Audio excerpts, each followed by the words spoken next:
Good evening all. So we have come back with a very new topic and a very interesting one, which is about how we conduct political arguments and how we can argue against different policies and how we can convey our opinions clearly about different issues. So with this, I shall start.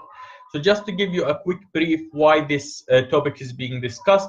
So this topic is being discussed because at one point in time, we see that the political arguments is not about issues, is not about policies, is not about how we look at things as much as about its assassination of the person, or it's about discrediting a certain group or a certain individual. And this is sometimes really can discredit the whole political argument from the richness of of thought and the richness of differences between different people. So with this, I shall start. So basically, when there is a political argument, we talk about there is some economical policies, there is some social policies, and there are some policies that's associated with taxation. So with policies that is associated with economical policies, there are some policies that say that the argument should be based on healthcare and education. These kind of services should be supported by the government, and so on. And we should not actually spend much on the healthcare or spend much on the education, and we should give the some kind of private interference. So just with Muhammad Awad, I think we are discussing the topic of political arguments. And thank you for coming and thank you for passing by. So the discussion should be about political arguments. It should be about thinking about different policies, social policies, foreign policy. So when we talk about foreign policy, so some people think how we conduct our foreign policy, or based on what principles do we build our alliances, and based on what set of values. And in many cases, these kind of alliances is not about foreign policies, not about agreement on the big issues. And in many cases, people do not understand why such a conflict emerged. And a good example about this is when Angela Merkel, when Trump become president of the United States, she said he might not be a good example of the kind of values that Germany would like to reflect on the world.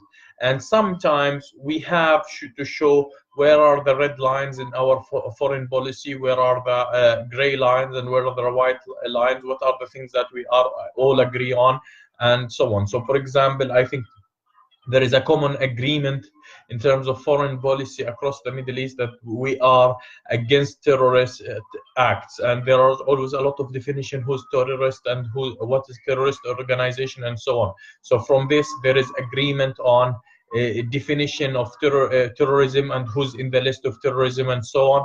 So this is something that some people has agreed on, and it's the same in terms of economical policies. And sometimes when people reach the stage, they just try to discredit a certain group without understanding why they would take the position A or a position B.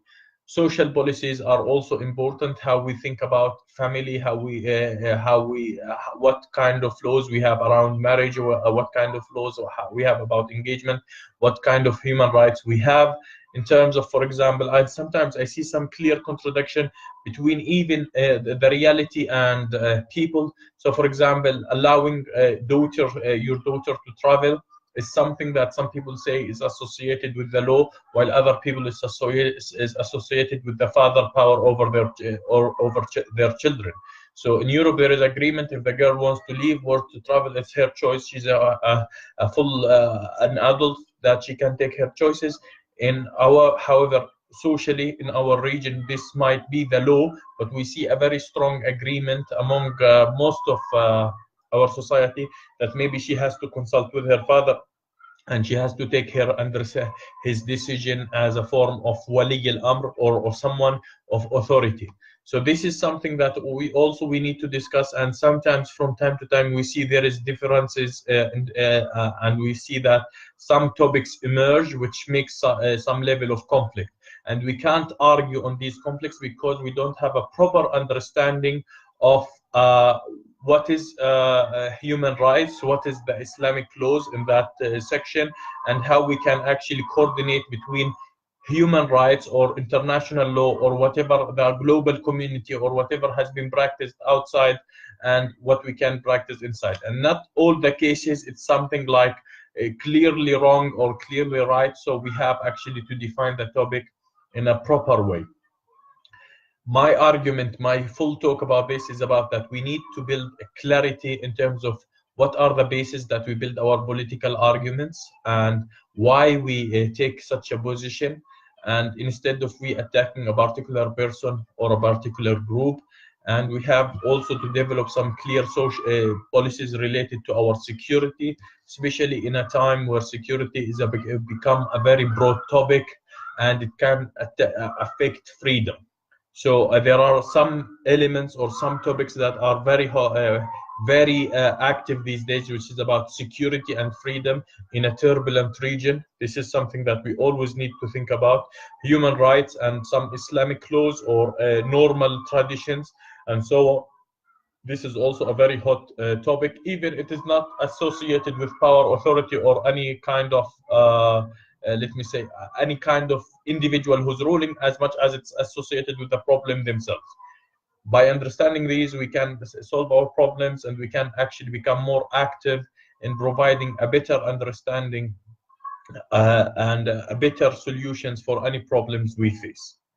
That has been said. That was my talk for tonight, and we'll see you in our second talk. And salam.